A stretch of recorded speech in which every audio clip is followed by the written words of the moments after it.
Hello ધોરણ 12 કોમર્સના વિદ્યાર્થીઓ, તમારે સતત આઈએમપી જોતી હોય, બોર્ડમાં પૂછાય એવી, તો તમારે મારા ઇન્સ્ટાગ્રામ ગ્રુપમાં અને વોટ્સઅપ ગ્રુપમાં જોઈન થવું પડશે. તેની લિંક મેં મારી ઇન્સ્ટાગ્રામ સ્ટોરીમાં આપેલી છે. હવે જો ચેપ્ટર નંબર 4 ભાગ 1 એકાઉન્ટ. આજ હું તમને 2 દાખલા કરાવીશ માત્ર 5 મિનિટમાં, અને એ 2માંથી એક દાખલો ફરજિયાત તમારી બોર્ડની એક્ઝામમાં પૂછાશે. તો દાખલાની શરૂઆત કરીએ. 3 માર્કનો આ દાખલો છે, ફરજિયાત તમારે બોર્ડમાં પૂછાય છે. 2 સૂત્ર મોઢે કરવાના છે, એક લાભ અને ત્યાગનું.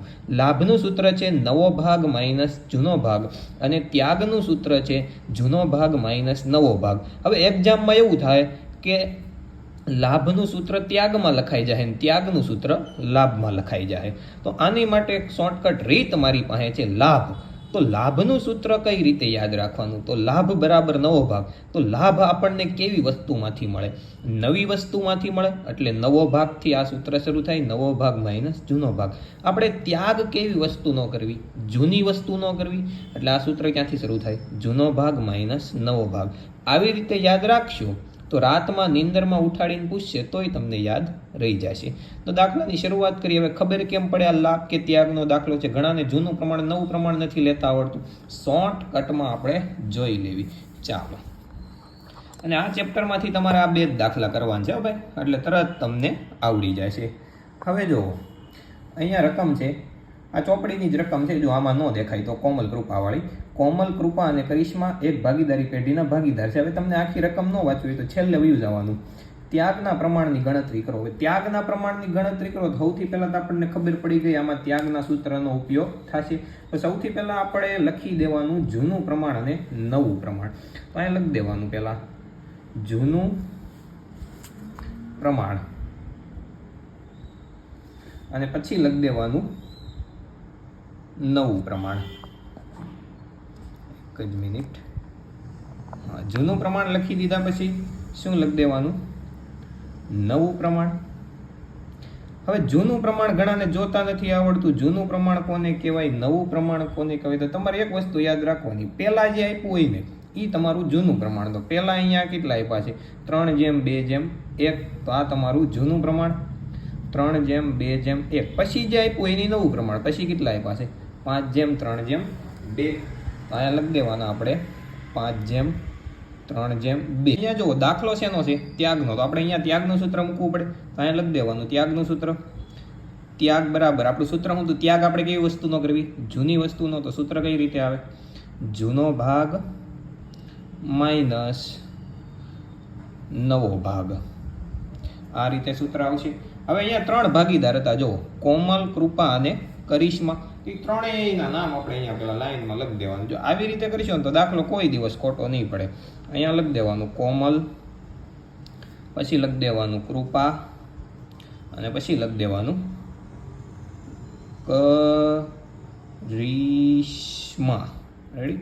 ત્રણેય ભાગીદારના નામ લખી દેવાના, કોમલ, કૃપા અને કરિશ્મા. સૌથી પહેલા છે જૂનો ભાગ. તો આ જૂનું પ્રમાણ લખી દેવાનું 3:2:1. પહેલા આમ જો આમ લાઈનમાં લખી દેવાનું 3:2:1. હવે આ ત્રણેયનો સરવાળો કેટલો થાય? 3 ને 2 5 ને 1 6. તો એ સરવાળો છે ને આના છેદમાં લખવાનો 6 6 6. રેડી? હવે વચ્ચે કઈ નિશાની? Minus minus minus. હવે નવો ભાગ. નવો ભાગ એટલે 5 3 અને 2. અહીંયા લખી દેવાનું 5 3 અને 2. આ ત્રણેયનો સરવાળો કેટલો થાય? 5 3 2. આ ત્રણેયનો સરવાળો કેટલો થાય? 10. તો છેદમાં 10 છેદમાં 10 છેદમાં 10. હવે ગુણાકાર કરવાનો છે તો ક્રોસ ગુણાકાર કરવાનો છે. ક્રોસ એટલે કે ચોકડી ગુણાકાર. હવે ચોકડી ગુણાકાર કરવો હોય ને તો તમારે કઈ બાજુથી કરવાનો? કહું, જમણી બાજુથી કરવાનો. આ ડાબી બાજુ ને આ જમણી બાજુ. જમણી બાજુથી જો આમ કરવાનું. આવી ચોકડી પાડવાની નથી, પણ હું તમને અત્યારે સમજૂતી માટે પાડી દઉં છું. 10 ને આ 3, 10 તેરી 30. રેડી? વચ્ચે માઇનસ, પછી આ બાજુથી 6 5 આમ જો નીચેથી ઉપર જવાનું. 6 5 30 છેદમાં 10 6 60. 30માં 30 જાય તો 0, એટલે 0 × 60 એટલે 0. એનું પૂરું થઈ ગયું. હવે આ જમણી બાજુથી આ બાજુથી ઉપર જવાનું. 10 2 20 માઇનસ આ બાજુથી 6 તેરી 18 છેદમાં હવે સામો સામો ગુણાકાર 10 6 60 છેદમાં બધા હરખા જ આવે અહીંયા 60 આવ્યા તો ઠેઠ સુધી છેદમાં કેટલા આવે 60 20 માંથી 18 જાય તો 2/60 હવે આ બાજુથી 10 એકા 10 માઇનસ 6 દુ 12 છેદમાં હામો હામો ગુણાકાર 10 6 60 10 માંથી 12 જાય તો -2/60 હવે જેટલા માઇનસ આવે ને એટલા પ્લસ આવે જો અહીંયા +2 આવ્યા તો -2 આવ્યા એટલે જેટલા માઇનસ હોય ને એટલા પ્લસ હોય જો આવું ન હોય તો તમારો દાખલો કેવો છે ખોટો છે તમારે ફરીને ગણી નાખવાનો હવે જો ત્યાગનો દાખલો છે તો આમાં તમારે એવું યાદ રાખવાનું છે કે ત્યાગમાં માઇનસ આવે ને તો કાઉન્સમાં હું લખવાનું લાભ અને પ્લસ આવે તો હું લખવાનું ત્યાગ એટલે અહીંયા માઇનસ આવ્યું ત્યાં આપણે શું લખવાનું લાભ પ્લસ આવે તો ત્યાગ અને શૂન્ય આવે તો લખવાનું લાભ કે ત્યાગ નથી હવે બોર્ડની પરીક્ષામાં તમારો દાખલો ચેક થાય ને તો આ રીતે થાય આનો 1 માર્ક આનો 1 માર્ક ને આનો 1 માર્ક આ ત્રણેય સાચું હોય તો તમને કેટલા મળે 3/3 આ થઈ ત્યાગના દાખલાની વાત આવી જ રીતે હવે ગણવી આપણે લાભનો દાખલો જો રકમ તમને કદાચ ન દેખાતી હોય તો ચોપડીની રકમ છે દીપક નિલેશ અને પ્રતિક છેલ્લે જોઈ લેવાનું લાભ મેળવો લાભની ગણતરી કરવાની છે આપણે તો લાભ સૌથી પહેલાં આપણે લખી દેવું પડે ઓલા દાખલામાં લખ્યું હતું એમ જ જૂનું પ્રમાણ અને નવું પ્રમાણ જૂનું પ્રમાણ અને નવું પ્રમાણ હવે જો જૂનું પ્રમાણ એટલે કેવું પ્રમાણ તો અહીંયા જો પહેલાં આપ્યું એની જૂનું પ્રમાણ 1/2/3 તો અહીંયા લખી દેવાનું 1/2/3 અને નવું પ્રમાણ એટલે પછીનું પ્રમાણ 2/2/1 2/2/1 છેલ્લે એવું કીધું છે લાભ મેળવ્યો તો લાભનું સૂત્ર તમને કઈ રીતે યાદ રાખવાનું કીધું તે મને જરીક જણાવી દેજો લાભનું સૂત્ર આપણે કઈ રીતે યાદ રાખતા તો લાભ આપણને કેવી વસ્તુમાંથી મળે નવી એટલે નવો ભાગ માઇનસ જૂનો ભાગ 3 ભાગીદાર છે જો અહીંયા દીપક નિલેશ અને પ્રતિક તો એના નામ લખી દેવાના દીપકો પ્રતિક અને નીલ્યો એટલે કે નિલેશ ચાલો નવો ભાગ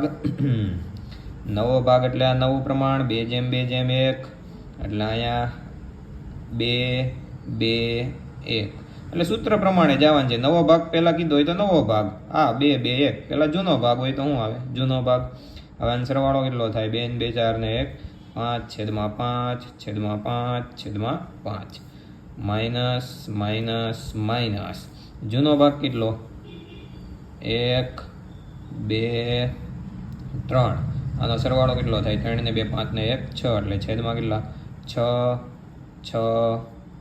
ચાલો હવે ક્રોસ ગુણાકાર કરવાનો તમને પહેલા દાખલામાં કીધું હતું ને કઈ બાજુથી કરવાનો જમણી બાજુથી એટલે જમણી એટલે આ અહીંથી ઉપર જવાનું 6 દુ 12 માઇનસ 5 એકા 5 છેદમાં 6 પંચા 30 ચાલો હવે આની કરી નાખવાની આપણે બાદ બાકી કેટલા જાય 12 માંથી 5 જાય તો કેટલા વધે 7 વધે એટલે 7/30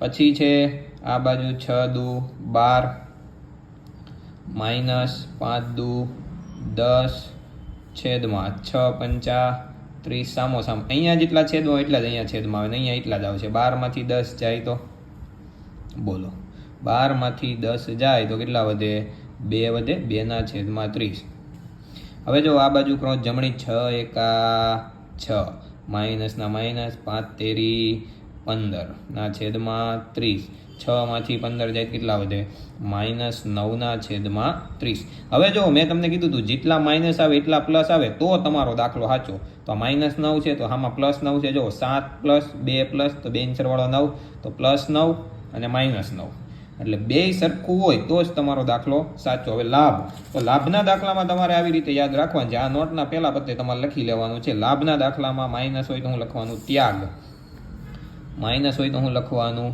ત્યાગ અને પ્લસ હોય તો શું લખવાનું લાભ અને અહીંયા લાભ આ ત્રણેયનો કેટલો માર્ક છે 1 1 1 એટલે આ દાખલામાં તમને કેટલા માર્ક મળી જાય? 3. બેમાંથી એક દાખલો કાં તો લાભનો કાં તો ત્યાગનો, બેમાંથી એક દાખલો તમારી એક્ઝામમાં ન હોય તો તમારે આ ચેનલને સબસ્ક્રાઈબ નહીં કરવાની, અનસબસ્ક્રાઈબ તમારે કરી દેવાની. આ દાખલો ફરી એકવાર લાભનો છે.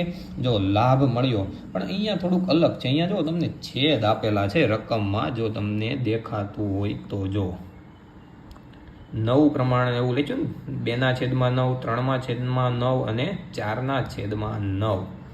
તો જ્યારે આવું આપ્યું હોય ત્યારે શું કરવાનું? જો 3 ભાગીદાર છે.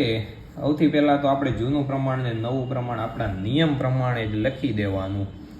જૂનું પ્રમાણ અને નવું પ્રમાણ, આ બંને પ્રમાણ લખી દેવાના. પહેલાં આપ્યું હોય એ જૂનું પ્રમાણ છે, તો પહેલાં અહીંયા આપણને આપ્યું છે 5:2:2, 5:2:2, અને અહીંયા તમને છેદ આપ્યા છે 2/9, 3/9 અને 4/9.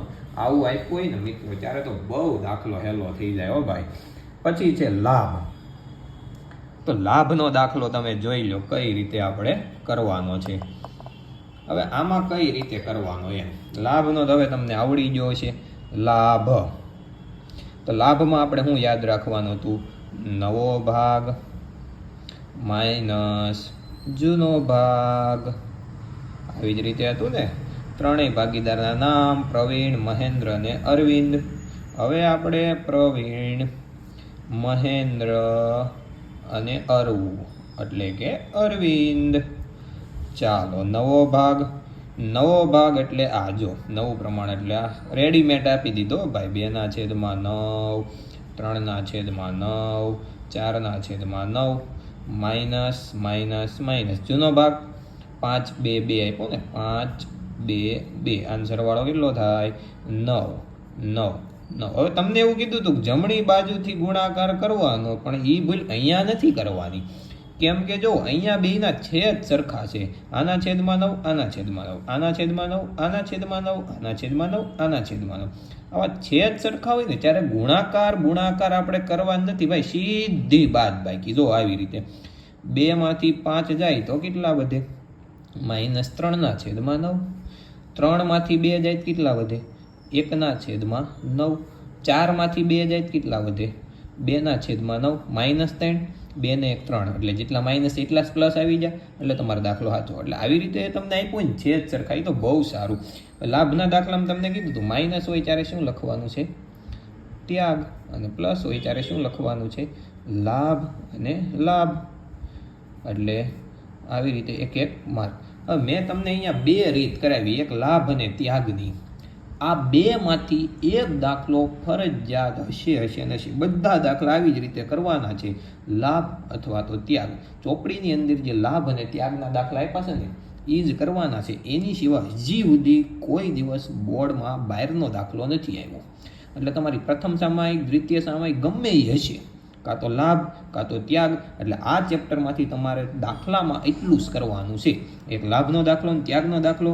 અને આ તમારી નોટમાં લખી લેજો. સારું લાગ્યું હોય તો આ વિડીયો તમે તમારા મિત્રને મોકલજો, અને ઇન્સ્ટાગ્રામ ગ્રુપ અને વોટ્સઅપ ગ્રુપની લિંક મેં મારી ઇન્સ્ટાગ્રામ સ્ટોરીમાં આપી છે.